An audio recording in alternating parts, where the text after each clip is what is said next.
Hello বন্ধুরা, আমি আজ গরম গরম রসগোল্লা বানিয়েছি বাড়িতে। তার জন্যে নিয়েছি 1 লিটার দুধ আর বাটিতে নিয়েছি হাফ ভিনিগার হাফ জল মিশিয়ে ছানাটা কাটিয়ে নিয়েছি। আমাদের বাড়িতে সব সময় গেস্ট আসতেই থাকে। বাড়িতে ছানা দুধ থাকেই, আর তার জন্য আমি 1.5 কাপ চিনি নিয়ে নিয়েছি একটা জলে। তারপর ছানাটাকে ভালো করে মেখে একটু গুঁড়ো দুধ আর 1 চিমটে বেকিং পাউডার আমি ওতে অ্যাড করেছি।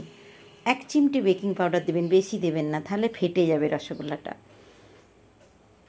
তারপরে আমি ভালো করে 5 মিনিট ধরে মেখে রসগোল্লার আকারে গড়ে নিয়েছি। দেখুন আমার এখানে চিনির জলও ফুটে গেছে।